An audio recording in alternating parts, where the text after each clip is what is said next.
the one key mistake that I did was obviously getting into a non-core business. We wanted to get into something that we didn't know, which was completely non-aligned to us. Advertising. We are good at branding, so we still run that business. Also, investing into an asset classes that I don't understand is the other mistake that I have done. And I feel that if you are an equity guy, uh, it is very, very difficult to be a good real estate investor, because these are completely different opposite different asset classes. So I made that mistake in my life. Welcome to Network FP Success Talks, where you meet, gain insights, and get inspired from the leaders of personal finance professionals. I'm your host, Sadik Nilgun, and with me, we have our guest, Nikhil Naik, the founder and chief growth officer of AD Naik Wealth. Naik Wealth serves 5,000 plus families, manages 2,500 plus crores of assets, and has a team of 77. Nikhil, congratulations to you and your team for this amazing journey. Welcome to the show. Thank you, Sadik. It's always a pleasure talking to you. Right from the days of when you had done my financial planning way back in 2007. So it's been an absolute pleasure to talk to you. Thanks for remembering that, Nikhil. So friends, had done a financial plan for Nikhil Naik way back in 2000 when I was a financial planner. Nikhil, my first question to you is, I always admired the designation which you have chosen for yourself, and this been there for a long time. And this has been there much before then, the designation became a kind of, a fad, chief emotions officer, chief that officer, chief this officer. So why chief growth officer? What's the origin of this and thinking behind this? So way back in 2004, Sadiq, I read this book called Every Business is Growth Business by Ram Charan. And I still fascinate that book. I still love reading that, revisiting that book again and again. And the beginning of the book is that every business is a growth business. No industry is mature. And if you're not growing, you're dying. So that actually caught me. And I think our business is also about that. It's about growth in investors' life, in terms of money, in terms of time that we can offer to him, and also growth for our team members. So I think this business revolves around growth, and I think growth is very natural to human beings. So uh, that is where this name. And most of our relationship managers also, used to call them growth managers, and we want to call them growth managers. So yeah. So if you're not growing, you're dying. That's a very good way to think about not just clients, us and business, all our team members. Nikhil, let's start with your journey. You've been there for last 3 decades now in this profession. Where, how, and how did it all begin way back? I think 30 years back. So if you can go back to your beginnings and share how you started. And we also want to know some of the challenges which you faced. We all come to know about this, amazing number of AUM and team and all these things, but the initial struggles which you had to go through. Oh, I think the struggles are integral part of any business, and they will continue to remain. The challenges keep changing.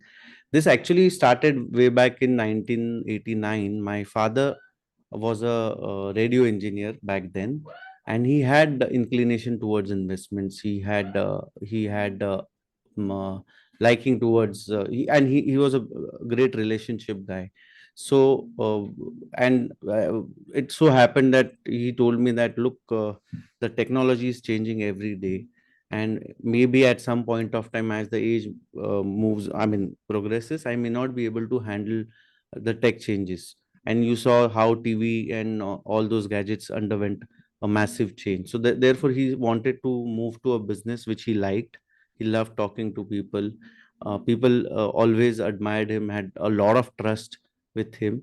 So therefore he thought of starting investments business. He had inclination towards managing his own money, and that's where the whole story started. What was this year?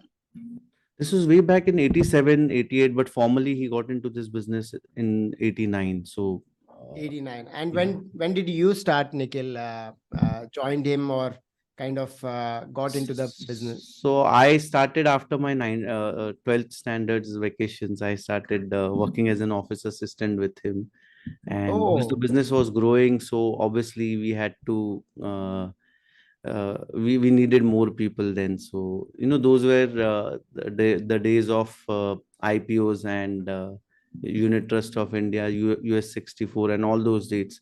The business were largely transactional, but it also involved a lot of it required a lot of time and human efforts in those days.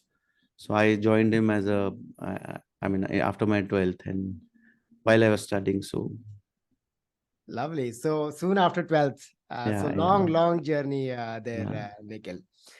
Nikhil, currently, if you can share about your team size, the organization structure, how, you are known for your team building capabilities, entrepreneurial capabilities. So how does the team look like? And if you can help us visualize your team, that will be great. So I think one third of my team, the 77 member team, a part of it is in the insurance broking business, which is a separate business. It's, Mm-hmm. I mean, so these are two different businesses that we have.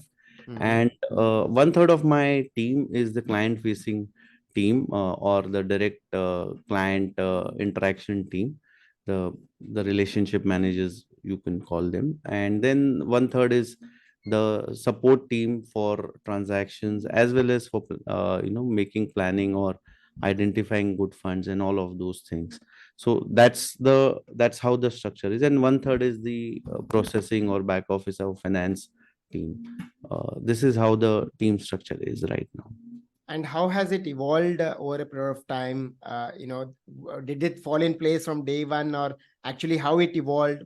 What if you can take us through the evolution of this? I'm Oh, sure I think it some will office first continue to started. evolve all the time. And so what we realized was when I started doing business, I joined my father's business. I realized that both of us had limited time, Hmm. and both of us had to reach out to more and more people.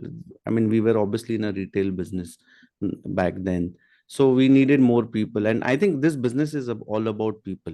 The raw material for this business is people, whether it is Hmm. in your investors or whether your team members. So Hmm. that's where we thought of having more people in support staff to Hmm. start with, and then eventually it graduated from support team to client facing team also. So Sure, sure. And generally speaking, you would have different kind of interventions and trainings for client-facing team versus the support team. How do you actually groom and mentor your? Give us some tips around grooming your team members. I think today's team members are far more evolved, and but then we also have people for, I mean, we have a dedicated trainer learning and development for learning and development, and Oh, wow. uh, we also ensure that there is a training calendar that we follow, because Hmm. I believe so. After my graduation, the big change was, most of the times people think that the education stops after formal education. Hmm. uh, I think the day the formal education stops, your learning begins. And that's one thing that we want to maintain at Nike Wealth, on a continuous basis. We want to ensure that we are learning every day. We invest a lot of time and money Hmm. in earlier. I mean, I always felt that in an organization, there's only one person who needs training, that's the CEO.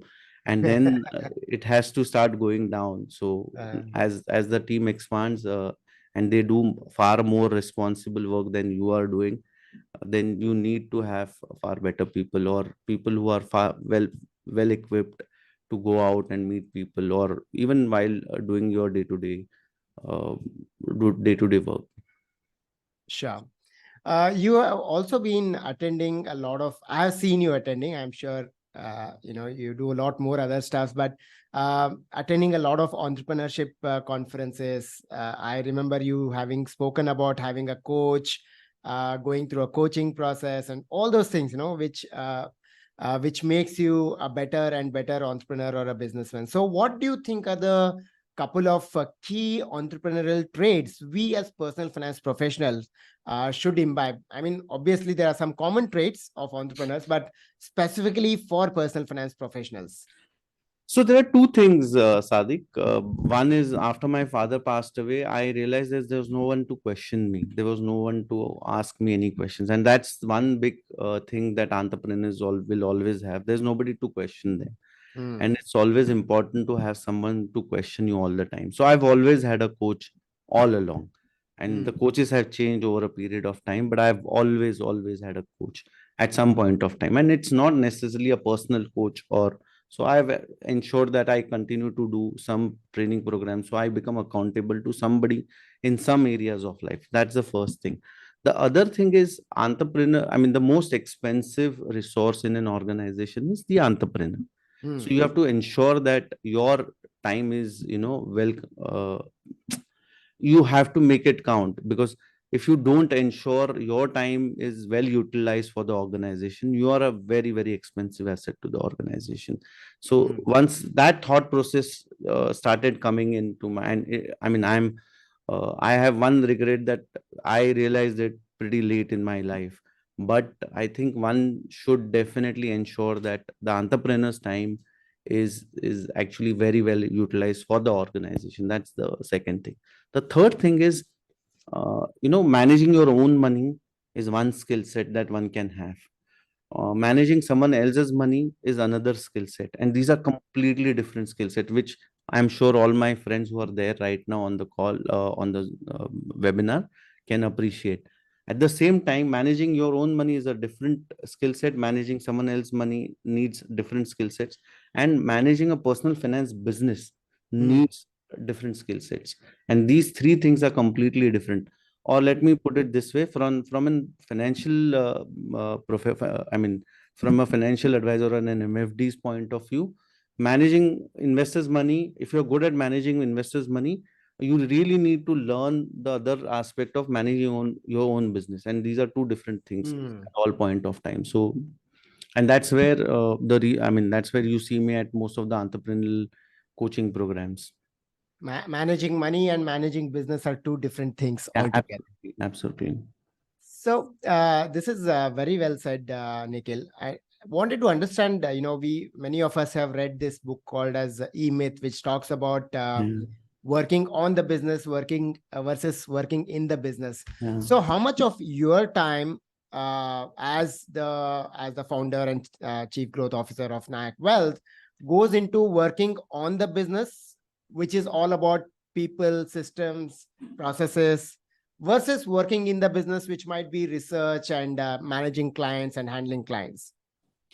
So I think I spend spend a lot of time in aligning people. I think the CEO's job is the core job of a CEO is alignment. And no matter, I mean, I don't care whether you have a 5-member team or a 50-member team. All that we need to do is alignment, alignment, alignment. And it is to your thought process of building a long-term business, or whether it is alignment of thoughts of investors to long-term wealth creation. So, I mean, I think we are in the business. I mean, our core job is to align our people. So a lot of my time is spent on building that. Also ensuring that now, how do I utilize my team's time better?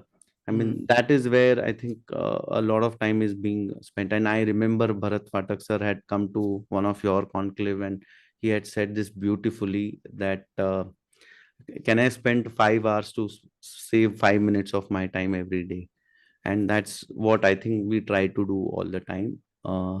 Also, we now have people who can actually look at funds or research funds, and I think they're well equipped to do that job. So a lot of time, I mean, we have dedicated people to look at these schemes and other things. Managing clients, again, yes, we have people. So one thing that I would want to always suggest all financial advisors is never meet a client alone. Never meet a client alone. Have someone with you all the time. because the amount of wisdom, amount of learning that you can pass on to your colleague is phenomenal. And I think you'll do a lot of service to your colleague as well as to your organization by transferring that knowledge, wisdom that you have to people. And I think it can be a very, very fast learning curve for them. Hmm. Never meet your client alone. Take a team member along. Very, very well put, Nikhil. Nikhil, you had also taken a session for Network FP around, the key mistakes. Everybody talks about success, but you chose to speak about the mistakes you made and the lessons you learned. Let's revisit that. And instead of maybe five, we can just stick to around two or three mistakes, which you think where you committed, which are large, but at the same time, the lessons learned benefited more than the mistakes, the cost of the mistake. Yeah. So when I told my wife that I'm going to talk about 5 mistakes in my career, so 5 mistakes that I made, she said, "Oh, why only five? So now you're reducing it to three." So Okay. yeah, I think the one key mistake that I did was obviously getting into a non-core business. We wanted to get into something that we didn't know.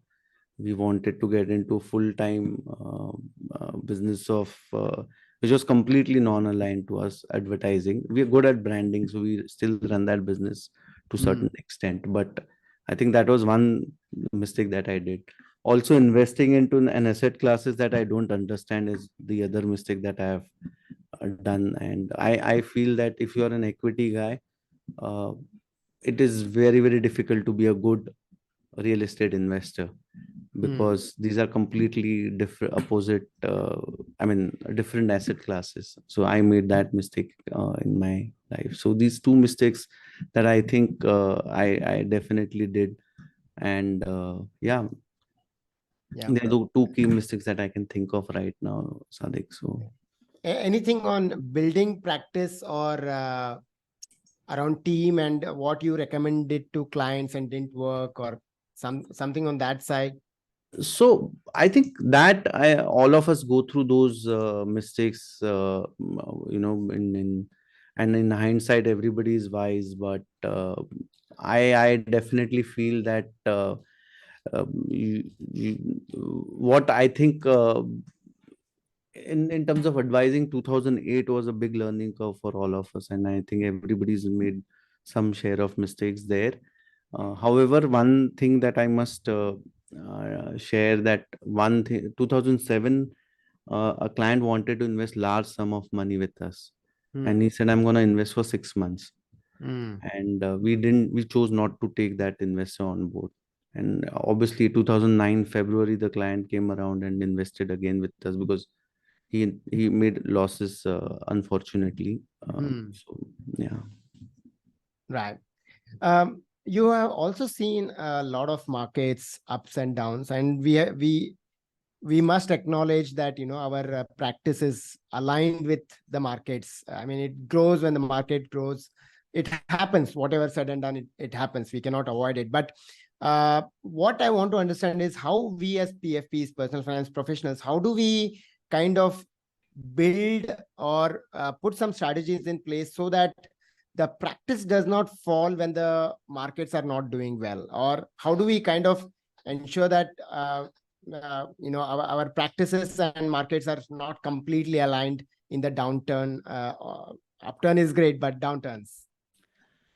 I think I have no answer for this, because our business is extremely cyclical. Thankfully, we've not seen a bad cycle for a long time. I mean, with financial inclusion, or because of GST, because of digital uh, uh, initiatives that government has done, I think a lot of it has to go to an external factors apart from markets now, because there is a lot of money which is coming into uh, the others. I mean, from real estate and other places, the money is coming into the formal economy. So a lot of it is also to do with not just the markets, but other factors around that. Obviously, what I worry, like I was telling you the other days, if we see a 2010 to 2013 period, I mean, that boring period where for a long period of time there are no returns. I don't know how the investors will react to it.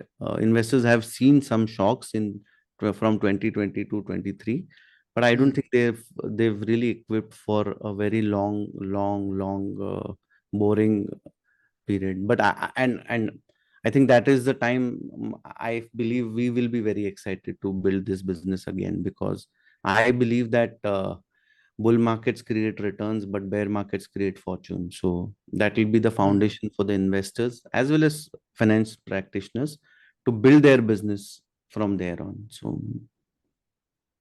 Bear markets create fortunes. Um, Also, you have been you do mutual funds, obviously, and most of us are doing mutual funds. But wanted to understand what else is catching up along with mutual funds, and what else are you recommending these days, or you have started recommending of late to your clients beyond mutual funds? Sadik, we've taken a conscious decision to focus on the core portfolio of the investor. So we don't really go out of the core portfolio. I think our expertise or our core remains in identifying good fund managers, identifying certain trends of greed and fear, and sticking around it. And therefore, we've really not ventured into AIFs and other products. Our core remains with mutual funds and some PMSs, but they are very handful, and they constitute a very small part of our business. So what percentage of this goes into mutual funds? 95% plus. 95%. So I mean, it's a huge book which you're managing. Literally everything is into mutual funds. Yeah. Sure. Nikhil, I also, your office is in Goregaon, right? And yeah, please don't judge me for that. I always tell people, ask me where do you stay, I say I live in Goregaon, but please don't judge me for that. So no, so I remember having walked through your office and saw some celebrity, celebrity clients' photos as your clients, right? So I don't know the name of that celebrity, but he's a very popular celebrity. If anybody shows, what's the name? I don't know. We have few celebrities now, so I wouldn't remember whom are you talking about, but yeah. All right. So what are some of the most successful client stories that you have created in the last, one or two of them, which you are really proud about? Oh, there are many in terms of wealth creation, but there was one gentleman when we had done a investor meet, he had come. And I asked him, I told him, thank you so much for coming over. He must be 48 or so. He said, I had to come today, Nikhil. So I asked him why. So he said, we started investing, and I had told you that I wanted to send my kid to Canada for education after his 12th. But yesterday he went to Canada after his 10th. So I could send him 2 years before sending him to, 2 years. I could achieve this 2 years before I had planned for it. I think that was a great moment for me and my colleague and my entire team, that we could do this. So yeah. Lovely. And in terms And of, also there was one more story, and it took about 7 years for that client. There was one more. We had done something in Oberoi Mall way back in 2010 or so, 13 years ago, where we actually got costumes for kids, and we asked them, what do you want to become? So somebody said, I want to become a scientist. Somebody said, I wanted to become I want to become a doctor, and all of those things. So there was one girl who wanted to become an engineer, and the father started the SIP 13 years ago, and he could manage to send her abroad for her studies. I think these are some of the moments that you really want to cherish for life. Lovely, beautiful. How, if we can understand, how is your investment portfolio built, and what's the asset allocation in that?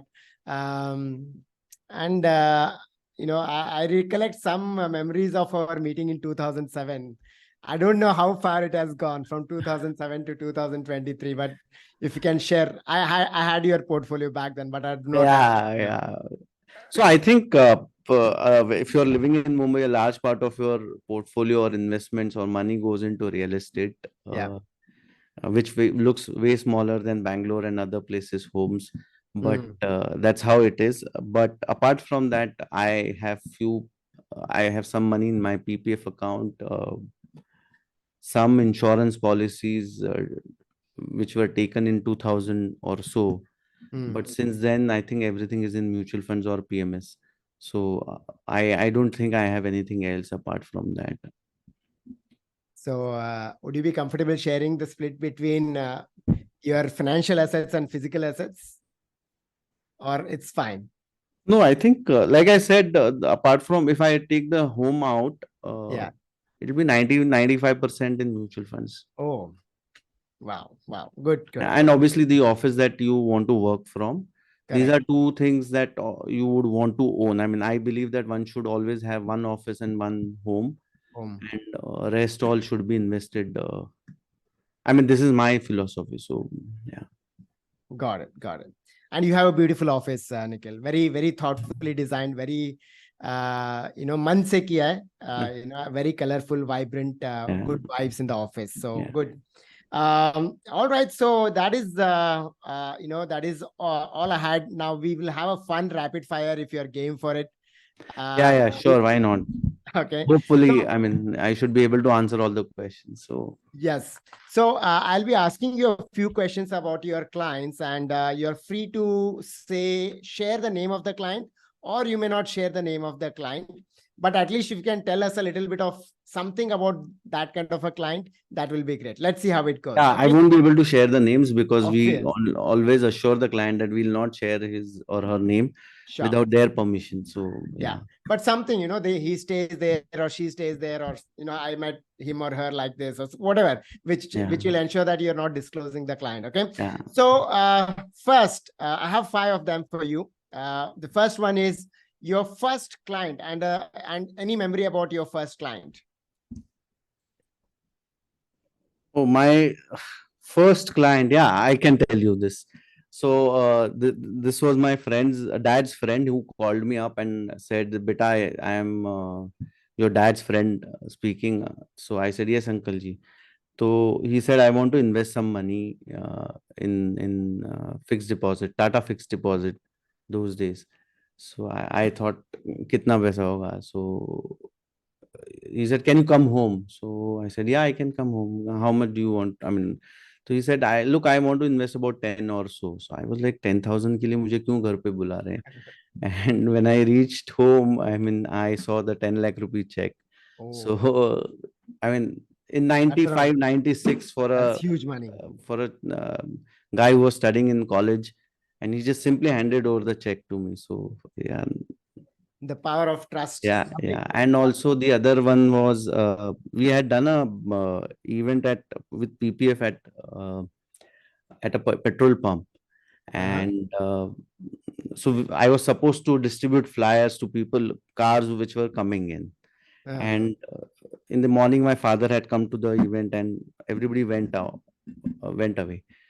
And at around 1 o'clock or so, or 2 o'clock, I get a call from the owner of the petrol pump to come up in his office. hmm. And I went up, and he said, "Look, you are here to distribute the brochures. I know you're Mr. Naik's son, but please do justice. Don't just sit in the garden and spend your time there."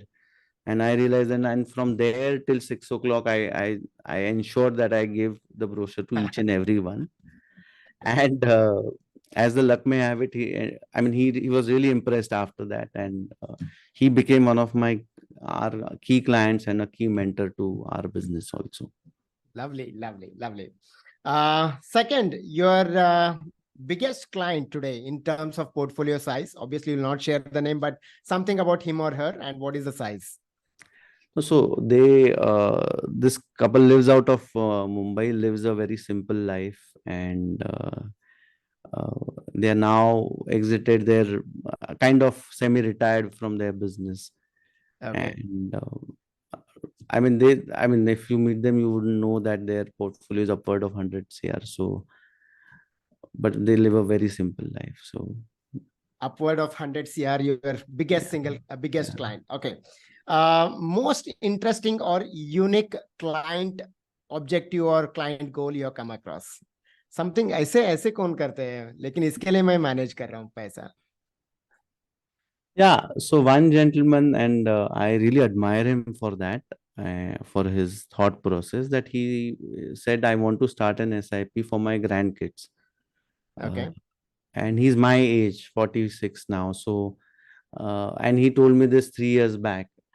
And I said, but sir, your kids are not married. He said, yes, I know, but I want to ensure that, my father ensured, my grandfather ensured legacy money for you. Ah, So, and his kids were barely 16, 18, but he started SIP for his would be grandkids, I must say. So, very nice. yeah. Beautiful story. The client who has given you maximum references, जिन्होंने आपके sales team और आपसे ज़्यादा काम किया आपके लिए. I always feel that your team members, I don't like to use the word employees, but for the sake of simplicity, I am using the word employees. So your employees, your customers, and your customers are your salespeople. So they are the biggest advocates of your. There are many, many clients, and we are blessed to have such clients who have gone all out to give away references. Uh, Many, many of them. So yeah. Sure, sure. Your longest serving client, जो अभी भी आज के तारीख में the client is Yeah, active. the uncle that I spoke about, the Tata fixed deposit, and 94, 90, 95, 96 till date. I mean, that I know of. But then there are people who have, there is a story on our website. There's just a gentleman called Mr. Gadre who used to buy cycle from my grandfather from the shop my father started. Oh, Then he used to get his TV and all those things serviced from my dad. And then he used to invest through my father. And now his son invests through us. So, generations. Lovely. yeah. Grandfather, father, child, and their child. The Yeah, fourth generation, literally. yeah, They're yeah. working with your family. Yeah. And with my Fantastic. grandfather, someone who had worked with my grandfather also. So, that's how the legacy has been. So, Got it. Lovely. Thank you so much, Nikhil. This was thank you. Thank you wonderful so much. and insightful. Thanks a lot. Friends, opened up the chat for you all. Can you all share one word or one takeaway from this conversation with Nikhil Naik? Hands on the keyboard. Let's put one word or one takeaway from this session with Nikhil Naik of Naik Wealth. Always have a coach. Your employers are your customers. Others, keep it coming. Take your team along with you. Time management is key for the CEO. Entrepreneur's time is crucial. Unique session. Okay, keep it coming. For me, some of them was, alignment, Nikhil, which you spoke about. Never meet your clients alone. Growth is, if you're not growing, it's the end of your, practice. People as raw material, CEO needs the training the most. No, and we do not have anybody to question us, so we should be answerable and accountable. So good. All the chat coming up for you. The 5 mistakes not revealed, the 3 mistakes happened, the straightforward answers. Thanks a lot. Any final words you have, Nikhil, for the organization, for Network FP as a community? You've seen us for long. Any insight, anything that you want to share about the community of Network FP? So we have a client who's 96-year-old, and I asked him that what is the key of his success. So he said the friends that I've had is my key of success. The company that you keep is extremely important, and I think Sadiq, being part of Network FP, you are always in the company of people who have a growth mindset, people who want to invest their time early morning at 10 o'clock. I mean, the business time ke din pe, on a Tuesday morning, they've come to attend a learning session or a sharing session, I must say. I think that's the key, that if you are in that company, you will always focus on growing your business, growing yourself, not just from wealth point of view, but also from uh, from your knowledge point of view and all. So I think you're in the right company. There are very few forums which are available in India for finance professionals, and I feel this is the forum to be part of. Thank you so much, Nikhil. Thanks for Thank you. joining us and being here with us today. This was insightful, and wish you and your team all the very best for the coming future. And I'm sure you'll take it to the greater heights. Thank you. Thank you, Sadiq, Thank for you your so kind much. words. Thank you so much. And I want to thank each one of them who were part of. I've learned so much from each one of them. I could see some of my friends, some of my colleagues also on the call. Thank you so much, everyone, to be part of this. I enjoyed this session. So